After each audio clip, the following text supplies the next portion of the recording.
I'm 26, and for years, I've been the one who plans family trips and pays more than my share. I work in tech and make a decent living, while my older brother Jack, 27, works electrician seasonally, and my younger sister Camila, 22, just finished school and is job hunting. Last year, my mom mentioned how much she missed the big family Christmases we used to have. Since Camila had just graduated and Jack's girlfriend Hazel might be joining the family soon, I thought it would be nice to plan something special. I got really excited and found the perfect cabin in the Colorado mountains, big enough for all of us, with a hot tub, fireplace, and a big kitchen for cooking together. It was $8,880 for the week. I offered to pay $4,000 of the cost and asked the rest of the family to split the remaining $4,330, just $375 each. Everyone was thrilled and thanked me for making it possible. I charged the full amount to my credit card and spent months planning. I found activities, made meal plans, researched restaurants, and coordinated everyone's work schedules. As the trip got closer, I asked for their contributions. Jack and Hazel said they'd pay me after Christmas. Camila asked to pay in installments. My parents asked to wait until after the trip due to medical bills. I was frustrated, but I agreed. I didn't want money stress to ruin the holidays. Then, a few days before we were supposed to leave, everything fell apart. I asked for flight details so I could coordinate pickups, but everyone had made different plans. Jack and Hazel were road tripping and leaving early. Camila flew in 1 day early to see a friend. My parents booked a cheaper flight and were arriving at a different time. Nobody was arriving together anymore. I tried to explain that this was supposed to be a shared family experience, not just a shared cabin, and that I had spent over $4,000 to make that happen. But they didn't get it. Jack said I was being dramatic. Camila said I was overreacting. My parents said I was expecting too much coordination and that being in the same place was good enough. Still trying to hold things together, I asked if we could at least all be at the cabin for dinner on Christmas Eve. Jack and Hazel had made a restaurant reservation. Camila was spending Christmas Eve with her friend. My parents said they'd be there, but were flying home early the next morning to save money. I called my mom, hoping a real conversation would help, but she just didn't seem to understand why I was so upset. She thought I should be happy everyone was still going. That made it worse, because it confirmed no one saw this trip the way I did. 4 days before the original departure, I got messages saying everyone had already left. Jack and Hazel were on the road. Camila was already at the ski resort. My parents were on their way. No one had even waited for me, the person who paid for most of the trip and organized it from start to finish. I texted the group asking if we could meet when I arrived the next day. Jack replied hours later, saying they had bad service. Camila said she was busy. My parents didn't reply at all. That night, while packing, I realized they weren't coming on the trip I had planned. They were already on their own separate vacations, using the cabin I had paid for as their base. I wasn't part of the plans. I wasn't even an afterthought. The next morning, I texted again to check in. Everyone sent happy updates about what they were doing, hiking, skiing, exploring town. All without me. That's when it really hit me. I wasn't included. I had paid for an experience I wouldn't even get to have. What was supposed to be a family Christmas turned into 4 separate vacations, all happening in the same house, just not together. So I canceled my flight. I didn't go.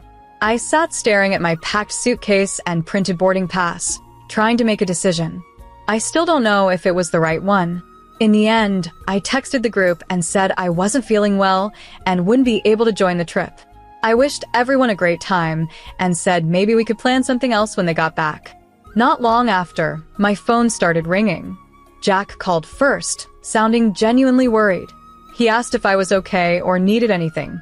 I told him I felt really sick and didn't want to risk traveling. He said resting was probably a good idea. Then Camila called. She said she was sorry I wasn't feeling well and asked if she could do anything. I told her I just needed sleep. Later that evening, my parents called. My mom sounded concerned about me being sick and alone. I felt horrible for lying, but I also knew that if I told them the real reason I wasn't going, it would just lead to drama and possibly ruin the trip I had mostly paid for. Over the next 4 days, everyone sent occasional texts wishing me well and sharing photos from their activities. Jack and Hazel shared pictures from hiking. Camila sent photos of her skiing with a friend. My parents sent shots of the cabin and the local Christmas market. They all seemed to be having a great time, on a vacation I had made possible. But on Christmas Eve, the messages changed. Camila texted to ask when I thought I'd feel well enough to join them because she wanted to do the gift exchange soon. My parents asked if I was feeling better and if they should save me a plate from Christmas dinner. Jack texted to check if I was still planning to come for the second half of the week. That's when it hit me. They were all expecting me to show up eventually, to finish paying for and organizing the trip they were already enjoying on their own. It felt like they had turned the family trip I planned and paid for into their own private vacations. So I decided to be honest. I sent a message to the group chat and said I wasn't actually sick. I explained that I felt hurt and left out when everyone made their own travel plans without including me. I said it felt like they were treating the trip as individual getaways rather than the shared family experience I had worked hard and spent a lot to make happen. The reaction wasn't what I expected. Jack called me angry. He said I had lied and made everyone worry for no reason. He accused me of being manipulative and said they were still planning to spend time with me when I arrived. Camila texted that she was hurt I hadn't been honest and felt like I was punishing everyone for not sticking to my exact plan. Then my parents called. My dad was upset. He said I had ruined Christmas by being dishonest and overreacting about travel plans. I tried to explain that it wasn't just about the plans, it was the fact that I had poured more than $4,000 into this trip to bring us all together, and it felt like no one cared about that effort or intention. But no one seemed to get it. All they could focus on was the fact that I lied about being sick. Later, my mom called back and said something that really stung. She told me that while everyone appreciated me offering to cover most of the trip, that didn't mean I got to control how people spent their time. She said I was being selfish for trying to make everyone stick to my idea of a perfect family vacation. That conversation broke me. It made me realize they saw my financial help as a nice gesture, not the huge personal sacrifice I had made to create a meaningful family experience. To them, it was just a generous gift with no strings. But to me, it was a chance for us to be together.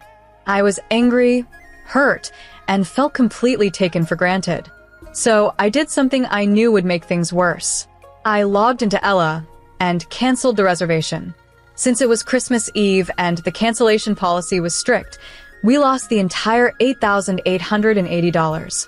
I lost my $4,375 contribution, and the $4,330 others had sent me, money I knew I'd never get back.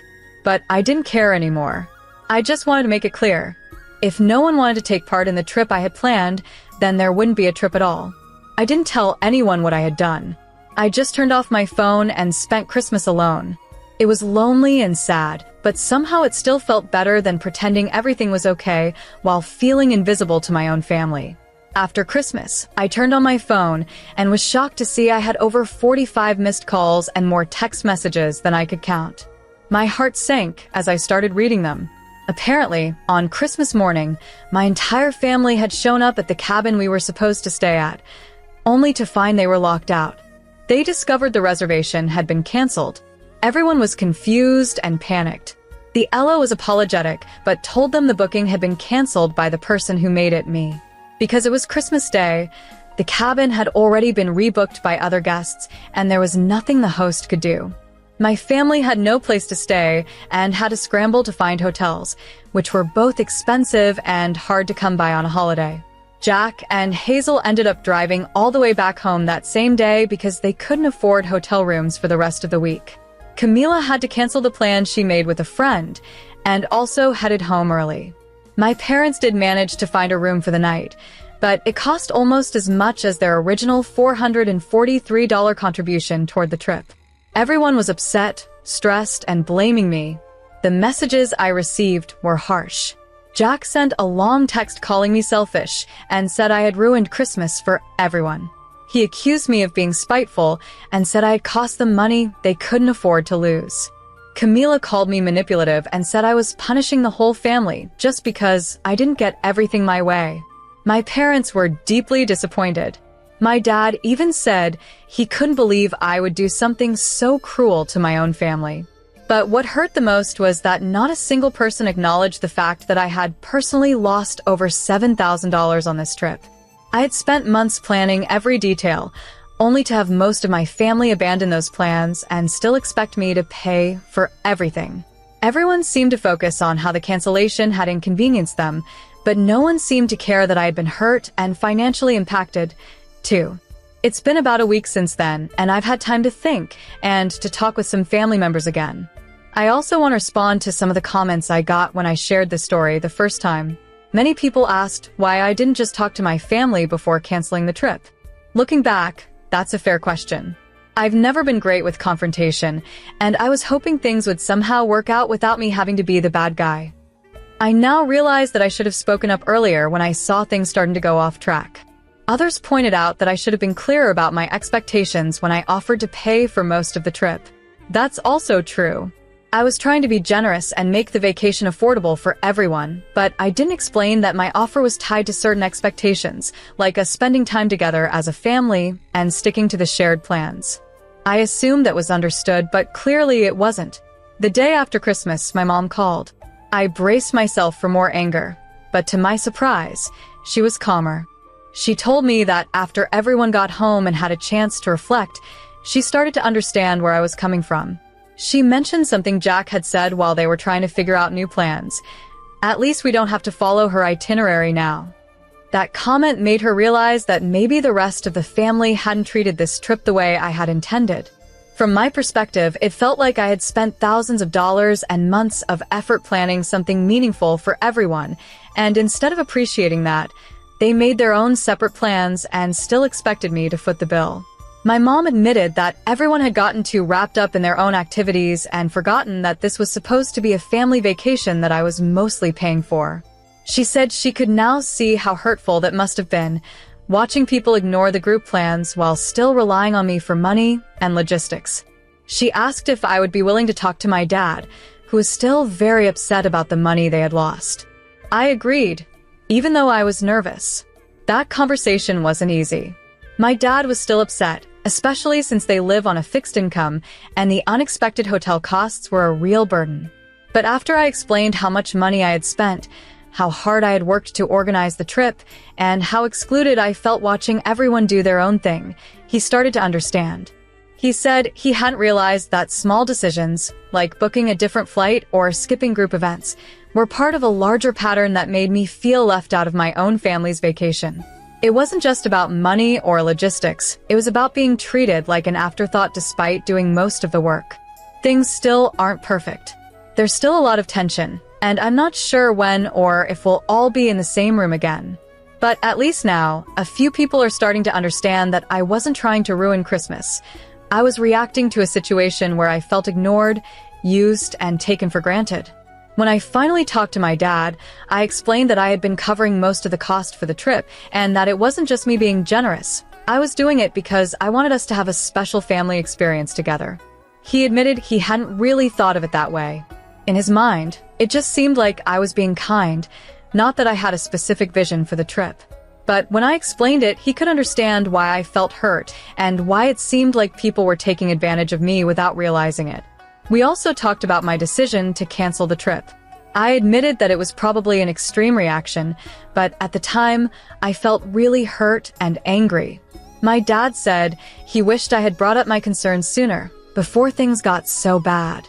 But he also said he could understand why I felt like I had to do something dramatic to make people listen, especially after I had spent so much money. By the end of our talk, he said he still wasn't happy about how it all turned out, but he saw that I wasn't just trying to ruin Christmas. I was reacting to a situation where I felt overlooked and unappreciated. Talking to Camila was more emotional. She called me a few days after Christmas, and she was clearly still upset, though more hurt than angry.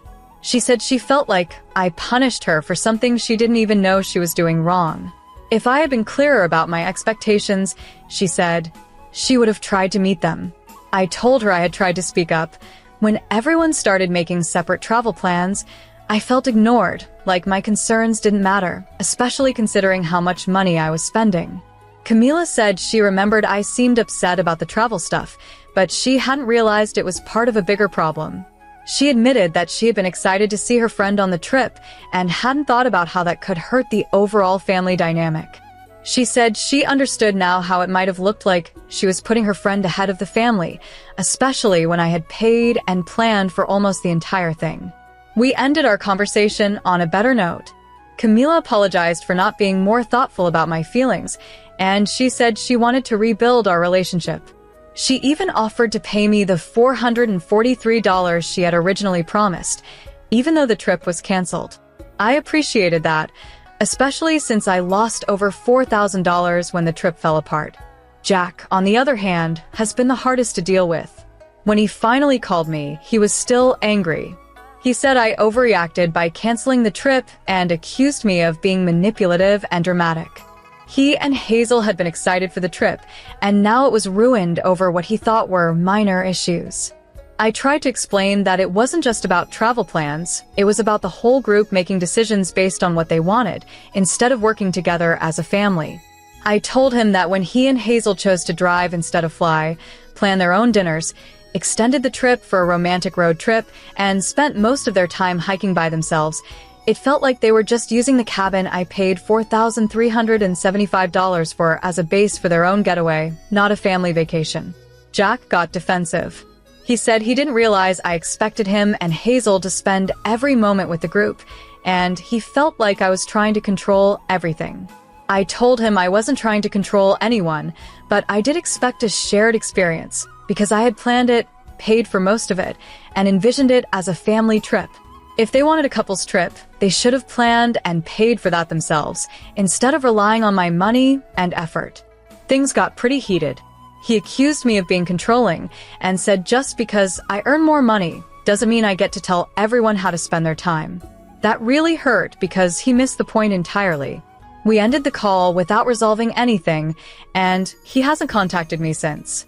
He hasn't offered to pay the $443 he had agreed to contribute either.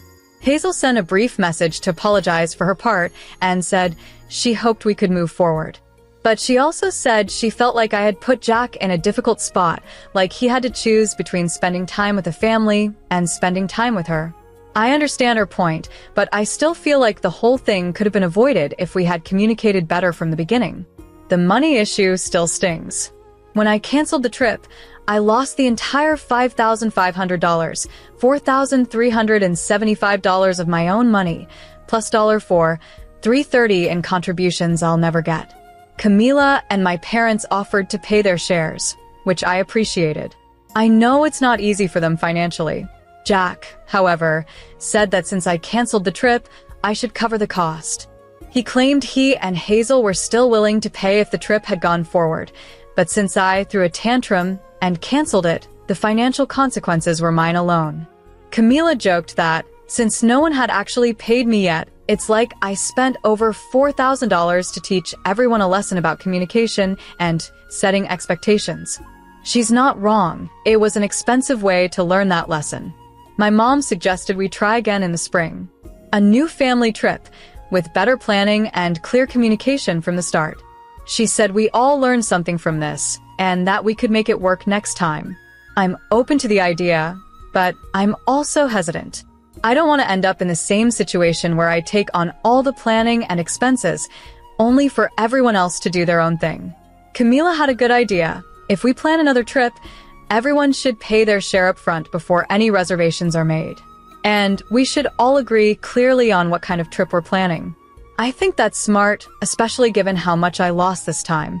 I still don't know if I was completely in the wrong. Maybe I should have been more direct earlier. Maybe I could have handled my frustration in a healthier way. But I also believe my family didn't think about how their choices affected me or the experience I was trying to create, one I was mostly funding. What I've learned is that I can't assume people understand my intentions just because I'm paying for something. If I want things to go a certain way, especially when I'm putting in a lot of effort and money, I need to be upfront about my expectations from the beginning. I need to protect my time, my wallet, and my peace, because not everyone will do it for me. I had a long talk with my dad, and he admitted he hadn't realized I was putting in so much money because I wanted us to have a meaningful family experience together. He had thought I was just being generous, not that I had specific hopes for the trip. Once he understood that, he could see why I felt hurt, like everyone was taking my generosity for granted.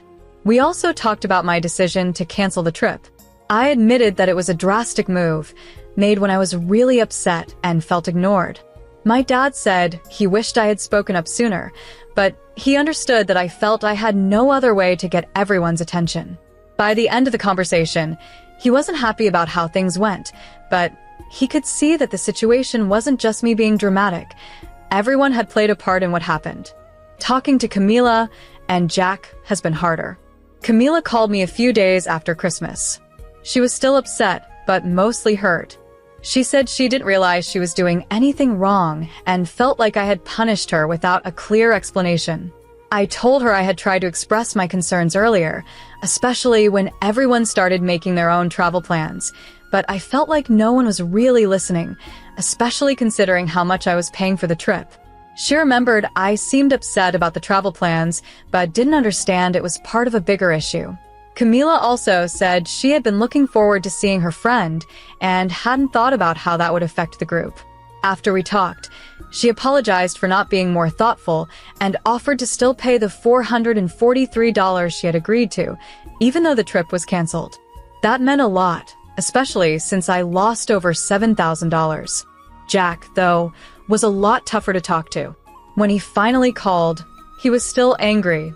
He said I overreacted by canceling and that I ruined a trip he and Hazel had been excited about for months. I tried to explain that it wasn't just about scheduling. It felt like everyone was doing their own thing and ignoring the idea of a family trip that I had mostly paid for. I told him that when he and Hazel changed their travel plans, made separate dinner reservations, and planned to spend most of the time hiking alone, it felt like they were using the cabin I paid $4,375 for as a romantic getaway, not a family trip. Jack got defensive. He said he didn't think I expected them to spend every moment with the group and that I was trying to control everyone's vacation. I told him I wasn't trying to control anyone, but I had put in 90% of the money for a family experience, not a bunch of disconnected individual vacations. I said if they wanted a private trip, they should have planned and paid for one themselves. That made the conversation even more tense. He said some really hurtful things, like calling me controlling and manipulative. He also said just because I make more money doesn't mean I get to decide how others spend their time, which wasn't what I was trying to say. The call ended without any resolution, and I haven't heard from him since. He also hasn't offered to pay the $443 he agreed to. Hazel did text me to apologize for her part and said she hoped we could move past it. But she also felt I had put Jack in a tough spot, expecting him to choose between family time and couple time. The money has been another painful part of all this. I lost the full $8,880, my $4,375 plus the $4,330 in contributions I never collected. Camila offered to pay hers anyway, which I appreciated. My parents also said they'd pay theirs, even though I know it's hard for them financially. Jack hasn't offered anything. When I brought it up, he said since I canceled the trip, I should take the loss. He claimed he and Hazel were ready to pay when the trip was still on, but they don't feel they owe anything for a trip I canceled in a tantrum, as he put it. Camila joked that I basically paid over $7,000 to teach everyone a lesson about communication and expectations, and honestly, she's not wrong. My mom suggested we try planning another family trip for spring break, but with better communication this time. She said we all learned something and could do it better next time. I'm open to the idea, but I'm also worried I'll end up paying most of the cost again while everyone else does their own thing. Camila suggested that if we do plan something, everyone should pay their share before any bookings are made, and that we agree on the kind of trip we're having and what everyone expects. That makes a lot of sense, especially given how much money I lost this time. I'm still not sure if I was the bad guy here. I know I could have handled my emotions better and been clearer earlier. But I also think my family didn't think about how their choices affected the experience I was trying to create and mostly paying for. What I've learned is that I need to be much more upfront about my expectations when I'm planning anything like this, especially when I'm putting a lot of money into it. I can't assume that just because people are excited and thankful, they understand or share my vision.